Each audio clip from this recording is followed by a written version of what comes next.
This lesson's on chemical bonding and writing compound formulas. It's designed to help you understand exactly what's happening within the atoms when they form a chemical bond, and also to allow you to write chemical compound formulas for common substances like sodium chloride, potassium nitrate, aluminum hydroxide, etc., etc. There are two items we'd like you to have in your possession during this lecture so that you can refer to those. One of them is this list of common ions. If you don't have one already, it can be downloaded from the website, and actually we'll be talking about what this particular charges actually mean. The second thing that we'd like for you to have is we would like for you to have a set of what we're calling ion chips that you cut out and will form chemical formulas and chemical compounds with to help you understand how those chemical formulas are actually written. So the first question that we'd like to explore is just what the heck is chemical bonding? When two atoms bond, what does that mean? So I'm going to start by taking a common substance, sodium chloride, you know it as table salt, and we'll dissect it and get you an understanding conceptually about what that is. So what I'm doing is I'm going to pull the element sodium just off the periodic table. So I got it from right here. So 11, and I rounded this to 23. And then secondly, here's chlorine. And chlorine basically sits right there on the periodic table, number 17 over 35. So what we want to explore is what's really going on with when sodium and chlorine react to form sodium chloride. So what we're going to do is do a quick review and go back to what we were talking about before so we can look at what's going on in chemical bonding and the structure of each of these particular atoms. So let's start with just a quick review and remembering what these numbers actually are that are right here. So this number for sodium, which is the atomic number, number 11, tells you the number of positive protons that are in the atom. This number at the bottom is the mass number and tells you the number of protons and neutrons in the atom. So for sodium, if I wanted to know the protons, neutrons, and electrons in the atom, my protons would be 11 because that's the atomic number. My neutrons would be 23 minus 11, which would obviously be 12. And then for electrons, you have to recognize that what's going on within an atom is that the protons are positive. So if I have 11 positive protons and all atoms are neutral, I must have 11 negative things. And those 11 negative things happen to be the electrons. So an atom of sodium contains 11 positive protons, 12 neutral neutrons, and 11 negative electrons. Now, as you know from previous work, the protons and neutrons are held tightly in the nucleus of the atom, and they are therefore not involved at all in chemical bonding. It's only the electrons that are actually bonded there. So for this activity, we're not going to concern ourselves with the protons and neutrons. We're mostly going to concern ourselves with the electrons. So to continue that process over here, for chlorine, chlorine has 17 positive protons. It has 35 minus 17. It would have 18 neutrons. And in order to be a neutral atom, it would therefore have to have 17 negative electrons to offset the protons. Again, the chlorine nucleus has nothing to do with chemical bonding, so we're not going to concern ourselves with that. So in this particular discussion, we can start with using the atomic numbers actually as the number of electrons. But remember, that's only if those atoms are actually neutral. So, taking it the next step further, what we want to do is let's talk about where those 11 electrons actually are for sodium. From previous work, you know that 2 of those electrons will be on the first ring, because that's the maximum. The second energy level can hold a maximum of 8 electrons. So there's 1, 2, 3, 4, 5, 6, 7, and 8, leaving one more electron that sits out here on the outside. And this is those valence electrons that we talked about before. So sodium sort of has one extra electron in its energy levels. Everything else is kind of full. For chlorine, chlorine's got those 17 electrons. So it's going to have 2 in the first. I'm just going to write it as 8 electrons on that second energy level. So there'd be 8, 9, 10. And then it's going to have 7 electrons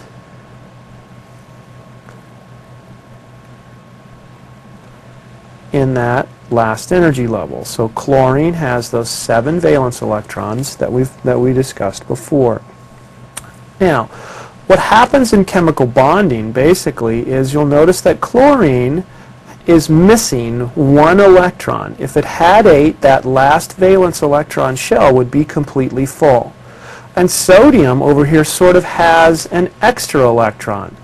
So what happens in a chemical bond is this valence electron from sodium actually gets transferred over here and gets placed on that valence shell over there. That provides chlorine now with 18 electrons. It has 18 electrons, but it only has 17 protons. So therefore, when this electron gets transferred over here to chlorine, when they get close enough together, this becomes what we call a chloride ion and has a -1 charge. So it's the movement of that electron over here which gives it a -1 charge. Sodium, on the other hand, still has its 11 protons in the nucleus, but now it's lost an electron, so it only has 10 electrons hanging around in its energy levels. Therefore, it's got 11 positives, 10 negatives, and sodium now becomes an ion as well with a +1 charge. So, in bonding, what happens is an electron from one atom gets transferred to the other atom, and therefore they get opposite charges. Now, going back to static electricity, if I have a negatively charged ion here and something that is positively charged, those two things are attracted. And so what happens is those oppositely charged objects attract, and we get these two things coming together, and basically what happens is that they combine and hook up together, something like that. And so I end up with a substance that is NaCl, which is the combination of the sodium and the chloride put together. Now, to illustrate that in a different way, what we'd like you to do is to look at your common ion sheet, and what we're going to do is we're going to find sodium. Sodium has a tendency to be +1 because it has that one extra ion, or that one extra electron that it loses when it bonds. On the other hand, chlorine down here has a tendency, when it bonds, to steal one electron and become chloride. So that's what these charges are associated with here. This is the number of their valence electrons and whether they have a tendency, when they bond, to either gain or lose electrons. So, with the ion chips, what we're going to be doing is looking at, if I grab this ion chip and place it in the center, when it bonds, sodium has +1, and that's what this little arrowhead tip actually is referring to. There's only one of them, so sodium wants to lose that one electron. And chlorine, on the other hand, wants to gain that electron. So if I overlap those slightly, now they match up, and I end up with one sodium chip hooked up with one chloride chip, and this would be the chemical formula for sodium chloride. Let's take another look at that using magnesium, which I pulled from right here, 12/24, and chlorine again, the same number that I pulled from there. Now you'll notice that magnesium has 12 electrons. Okay? So when I look at that particular process, what I can look at is that magnesium would have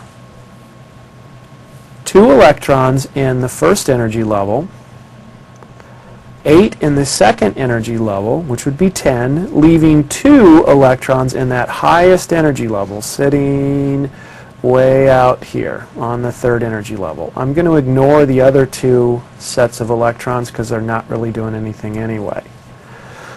So for chlorine, remember chlorine, if I go back to the previous one we had before, chlorine only wants 1 electron to get it up to 8. Looking at this in a different manner, if we use our ion chips, what I can do is pull magnesium. Now magnesium is a +2 off of your common ion sheet. It's listed right here. It has 2 valence electrons, and that's where that +2 is coming from. So if I'm trying to bond it with chlorine, magnesium is only going to bond if it gets to get rid of both of those electrons. But chlorine, on the other hand, only has the desire to pick up 1 to fill its shell. So the way this is going to work basically is if I grab a chlorine and pull it over here, then this particular chlorine atom can steal that 1 electron and hook up there. The problem is magnesium is not going to allow that to happen unless it can get rid of both of them. So what will happen is a second chloride atom will pick up the other one so that they actually match up in that particular manner, thereby allowing 2 electrons to be lost by magnesium, one of them going to this chlorine atom and one of them going to this chlorine atom. So when we get to writing the formula for magnesium chloride, again we want to remember how many of each of those 2 chips do we actually have.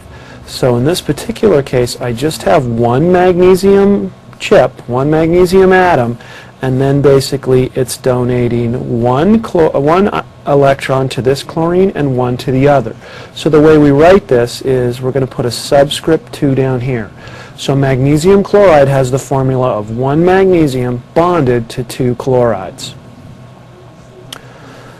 Let's get a little more complex here with aluminum and oxide. Oxide is oxygen. When it bonds, we change its name to oxide.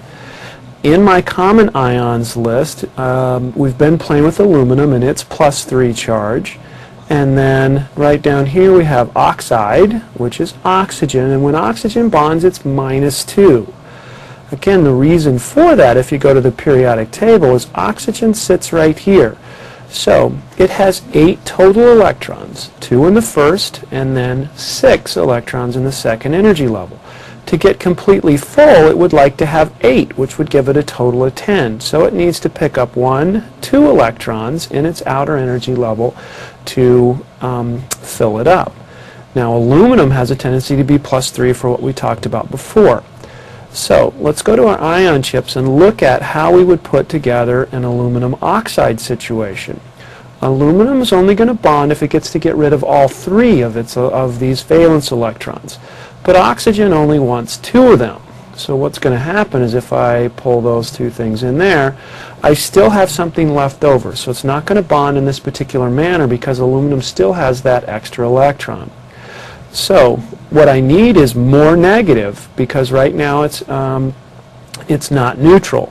So the only place I can get that is to pull another oxygen into this particular situation and drop it in like that.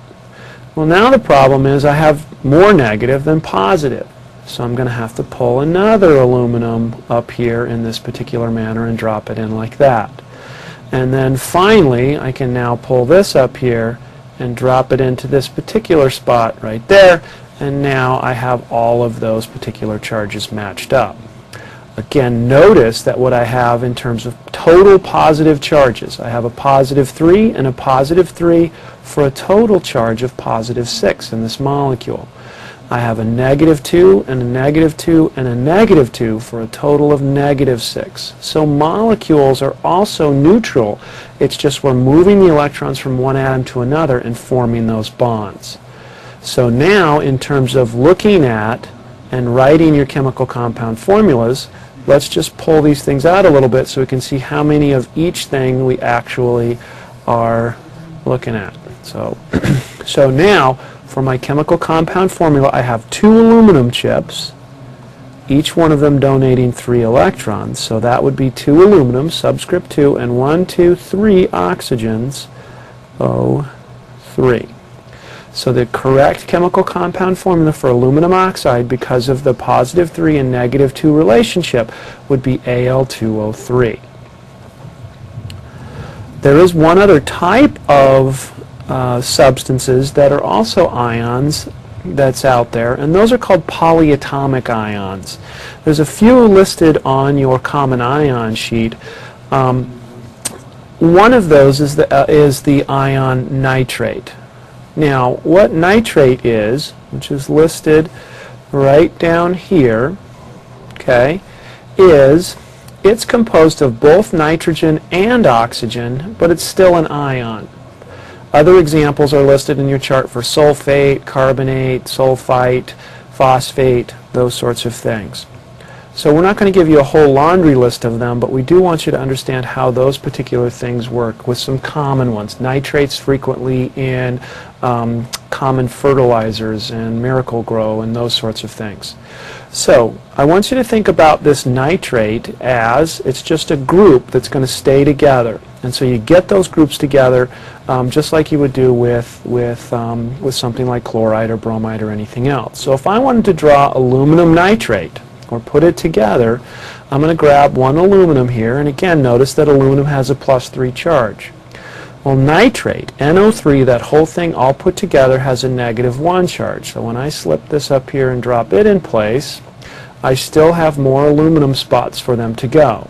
So I can drop another aluminum to steal this particular electron in here, and lastly I can grab another nitrate in here and match those things up in that particular manner.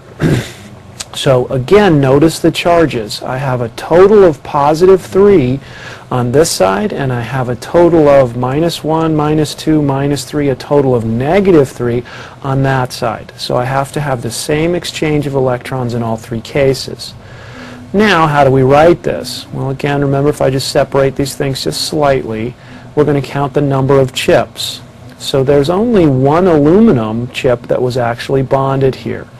Now I have some nitrates, and the way we're going to write this is I'm going to write down my nitrate. This is the group itself. And now I have 1, 2, and 3 nitrate groups. So the notation of the way we write this is we're going to put this nitrate group in parentheses, and then we're going to place the number of those nitrate groups, 1, 2, 3, down here. So the correct formula of aluminum nitrate would look like this, with the nitrate ion itself in parentheses and the number that's actually listed there. All right, at this point we hope that you can use your own ion chips that you've cut out to work through the writing ionic compound formulas process in looking at how to put those together and to write these compound formulas.